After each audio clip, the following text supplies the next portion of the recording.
Two Captain are reviewing movies. Two Capmen will tell what they think. Interesting to see that angle. Oh boy, it's time for a podcast. It's time for a podcast. And I appropriately wore my Innsmouth shirt today. Ah, yes. I'm wearing blue, as you noticed. Yep, I did notice. Okay. And my name is John Kadolf. I'm Dan Carlson.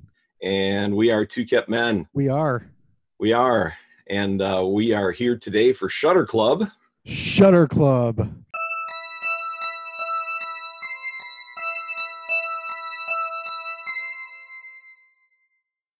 Shudder Club. I gotta say, I'm really enjoying Shudder for the tiny bit of expense it is, and all the even the movies that I don't absolutely love. I'm just really enjoy seeing. Yeah, me too. Just to see something different. I mean, I never would have watched Blew My Mind, the movie we're about to review, had I not heard about it through Shudder. So, right, yeah, exactly. And there's actually like Three Women. I would never have watched that. Yeah, without Shudder. You would never have watched it with Shudder if I hadn't egged you on. No. I probably would have because it sounded interesting. Unfortunately, It didn't.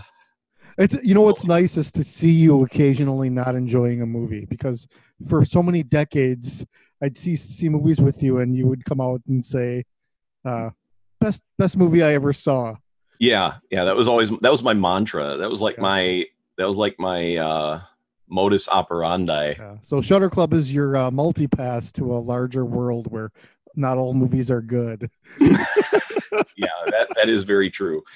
No, I should say that. I think all the movies we watched so far have had something in them that made them worth watching. You wouldn't agree on Three Women, I'm sure, but let's see if that holds up with today's title, Blew My Mind. Blew my mind. I would start off by saying that I think that statement holds true for Blew My Mind. That it's not that good. No, that it's worth watching. Oh, it is definitely different. It is different. We have a story of a girl who is coming into her post-pubescent life, and she has some changes occurring. Mm-hmm. A little different than the usual changes we were. Yeah.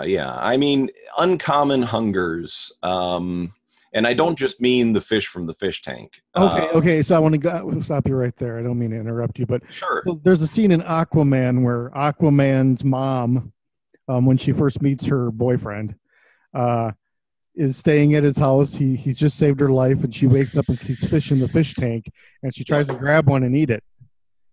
This movie to me is like if Aquaman's mom had stayed on dry land this whole time and been a pubescent girl, and no one stopped her from eating the fish in the fish tank. Right. That was like the moment right there where it went from either there were two diverging timelines. Yeah. And one was Aquaman and one was Blew My Mind. Right. Yep. So, I would like to point something out. I do not have herpes. Oh. This was caused by a Quaker parrot who I thought wanted to kiss me, but instead it just wanted to grab onto my lip and twist really hard and then laugh at me.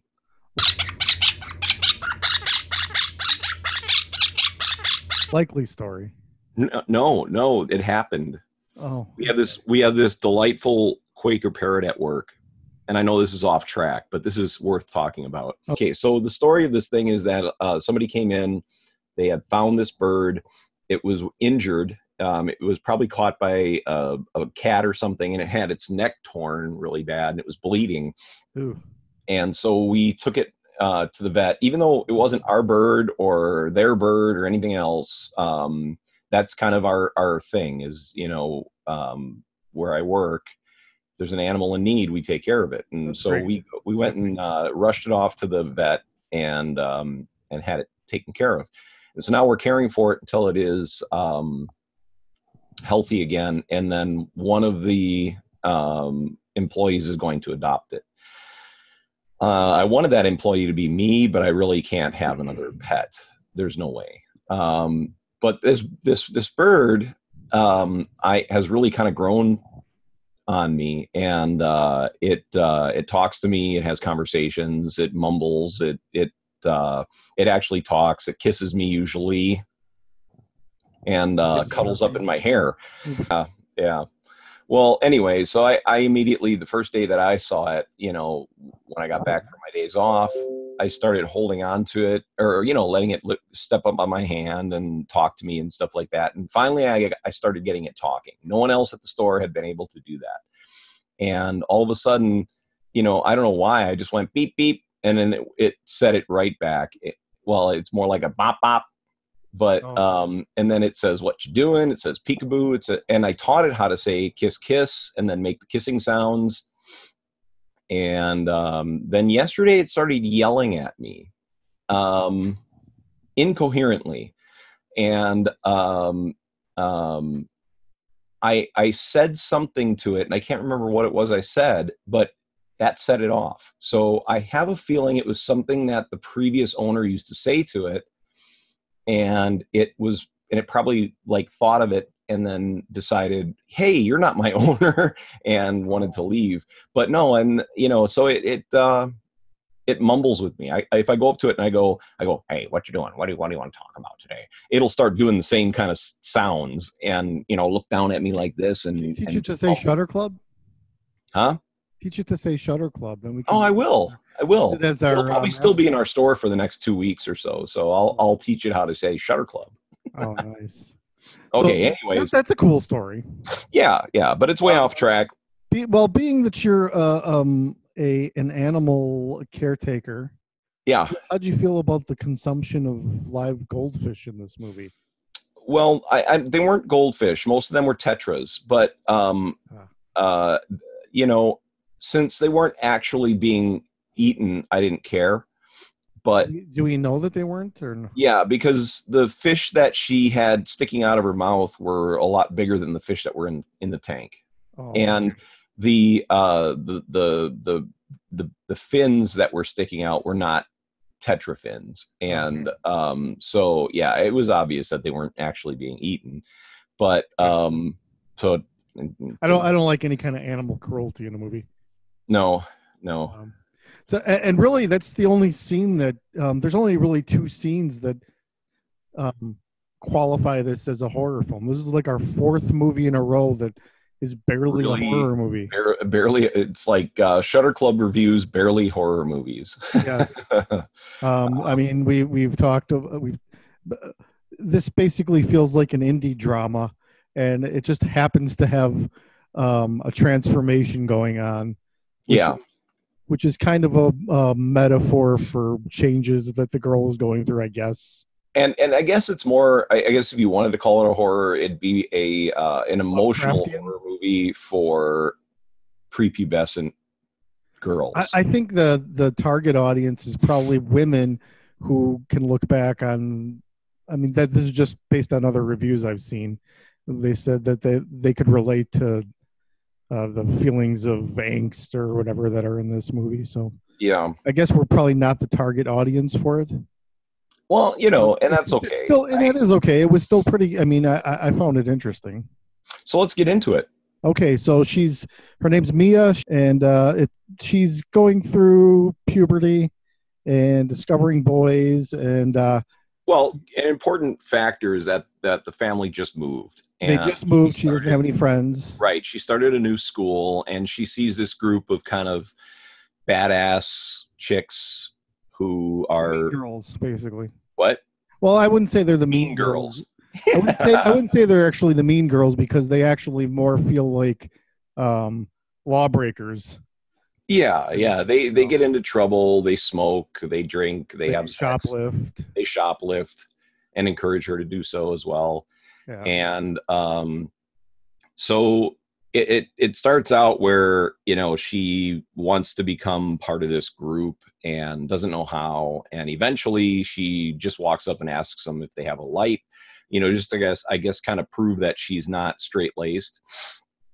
They make fun of her a little bit, and she starts walking off. One of the girls, who actually turns out to be interested in her,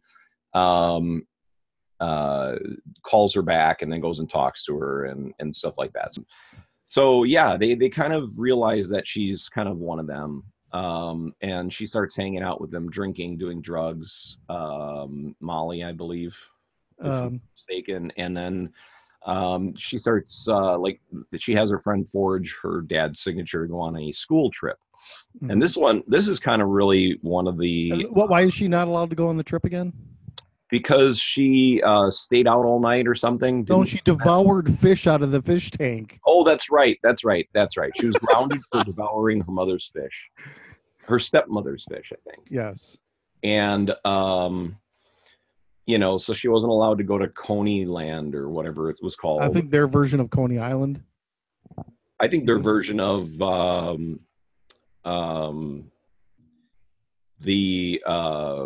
we should say that this was filmed in Sweden, I think. The boardwalk in Lost Boys. Oh yeah, but just I wanted to slip a real horror movie into our discussion. Yeah, we should talk about real horror movies sometimes. So they go to Coney Island, or what is it called? Coneyland. Which sounds like the name you'd give Coney Island if you weren't allowed to use the name. Yeah. So they go there. And that's where she first notices, or maybe not first notices, but it's when she really notices that her legs are bruised to fuck. Yeah, there's something definitely nasty going on with her legs, but she knows that there's something going on. Her toes are starting to grow together. My toes are growing together, and the doctor says it's not really my specialty, but we'll check it out for you. Then her toes start growing together, and then, well, you know, I don't know why, but she goes home and performs the surgery herself, which is one of the small parts that to the horror crowd. Yeah. How do you feel about, some people have called this Lovecraftian horror? How do you feel about that? Okay, so you are representing today, so you did feel that there was some Lovecraftian elements. Yes, that is actually a point that I wanted to bring up and kind of talk about, is that you know, it's possible that the writer was a fan of Lovecraft, and you know, decided that this wasn't going to be just a coming of age story for a 15-year-old girl. This indeed was going to be a coming into one's actual being for a 15-year-old girl. And it happens to be a mermaid.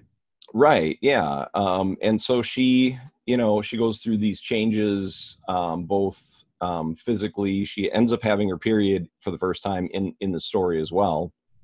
And that I believe is where the real transformation begins to occur. And to your point, how a lot of young people think that they, you know, feel almost like they are going through that big of a change. She actually does begin to change into a mermaid in a pretty grotesque way. But her hunger is what I was talking about earlier. Not as grotesque as a horror fan would expect, though. I mean, right. Any self-respecting horror fan who's watched 80s body horror or anything by David Cronenberg is going to feel this is pretty tame stuff. The only real nudity in the movie is penis. And, well, you know, for some, I guess, sure, you like that. That's great. But, well, it's, you know, great. There was a lot of sword fighting. Yeah. Not even... Anyway. So, she drags herself to her bathtub, starts spraying herself down, falls asleep in the bathtub or passes out. And the bathtub fills up, floods the bathroom, floods the living room. And so then she can kind of flop around. Well, what does she do? You know, she calls her best friend. Her best friend comes over and is like, huh. And then just goes and sits down next to her. You know, that's I think the true love story part of this movie right here, is that this other girl, her friend, who has a thing for her, as well, shows up and is just like not phased. She shouldn't freak out. She just sits down and comforts her friend and then does everything she possibly can. And that's the best part of the movie for me is the last probably 10 minutes or so, I'd say. What? This is The Shape of Water told from a 15-year-old girl's perspective. Okay. Without the gill, I don't know. No, she had gills on her side. She did have gills. Yeah. Yeah. Actually, I mean, I thought the movie was really, really well made. Yes, it is well acted. I think that I like the photography. I have real mixed feelings about the story, but I really liked it. I like the performances. I'll say that. Yeah, I like the performances, but I think the story had something missing. And I'm still trying to put my finger on what it was. It felt like it was a solid story, but it felt like it was maybe I don't know. It was a little slow, but it felt rushed even. Like this it feels like there's important things missed. There's important. I don't think you need to fill in every plot detail, but I think there's basically it's formatted like a descent into or an escalation of riskier and riskier behavior. Yeah. Until she something happens where she realizes that she's she's someone else. She's something else.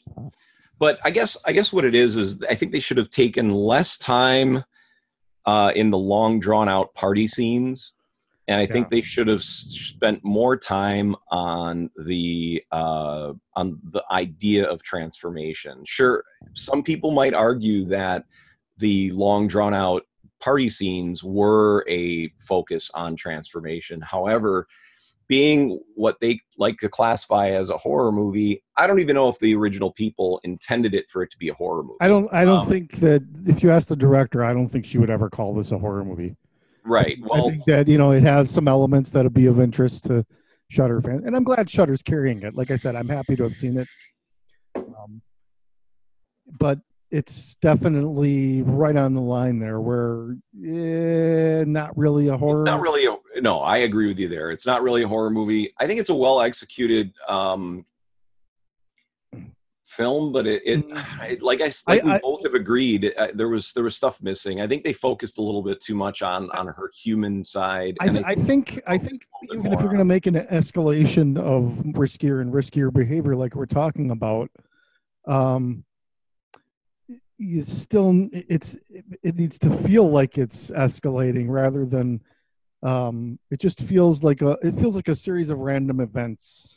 Yeah. Okay. That's a good way to describe it. It does. There's no sense of escalation or worry, or I wouldn't call it. I don't think the movie's going for any kind of suspense, but I think that on an emotional level, there should be some sort of escalating suspense. Yeah. And okay, so the fish thing. Okay, so like she's dissecting the fish, and then she starts munching on the fish and threatens that girl's life if she ever says it. Well, that's a horror scene. I forgot about that. Okay, so I think that maybe they should have left out the aquarium stuff altogether, and maybe just had her sitting there staring at them. Yeah, and then for long periods of time, just sitting there and staring at them, and like really looking at them. And maybe grabbing one and almost eating it and then putting it back. Nah, I just think that the whole act of her eating the fish out of the aquarium was just like a try hard. I think you could the rest of the movie alludes to things, and but this is like in your face. I mean, why not have it allude to the fact that she's craving these fish, and then it could have culminated into something really spectacular with her eating that. That would have been a much more impactful moment had she not been shown doing it before. Yeah. I'd say now I want to talk about her performance is fantastic. I'm not gonna slight her. Every performance in the movie feels very natural, and like it just everybody feels real. I almost feel like it's the fantasy elements, and the horror elements are the reason we tuned in, but they almost feel like they're in the way of the movie that the person wanted to make. I think. I don't think it's bad. Like I said, I don't think it's bad in any sense of the word. Yeah, no, I agree. And okay, so I guess that brings us to the vote. What do you say? Press play or press eject? So go into it knowing that it's not a traditional horror movie.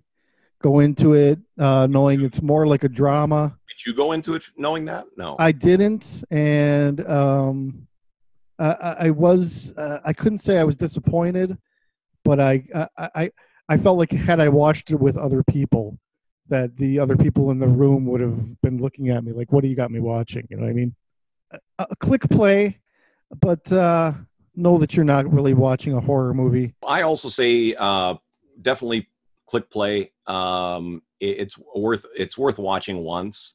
So next week, we like I said, we were talking about delving into the Shudder archive a bit because of the fact that we really don't like the choices that are left for the rest of the month. So we have decided 1 week left of the month. Yeah. So we'll be recording this right at the end of the month. We are going to watch Lucio Fulci's Zombie. We are going to eat you. That's the tagline. We are going to eat you. Yes. So that's going to be next up next week on Shudder Club with Two Kept Men. I'm John Kadoff. I'm Dan Carlson, and this will be our first horror review that's actually a horror movie. Yep. So please join us. And, if you would subscribe, we'd really appreciate it. Like, subscribe, and ring the bell. And ring the bell because then you'll know when we have new stuff coming out. And you know what? All of you who watched the Basic Instinct, we really appreciate it. And we'd really like you to, become part of our Two Kept family. And if you could do that for us, we promise that we will put our all into these videos and reviews, and we'll try to choose things that we think you'll really enjoy. And feel free to suggest things that you'd like us to watch, or leave your opinion about the movies that we're talking about. Argue with us about how we're wrong. Whatever you want to do. Whatever you want to do. Keep it civil, of course. If you'd like to see us approach these movies in a slightly different way, well, give your suggestions. Just be kind. Yeah. Until next week, have a good one.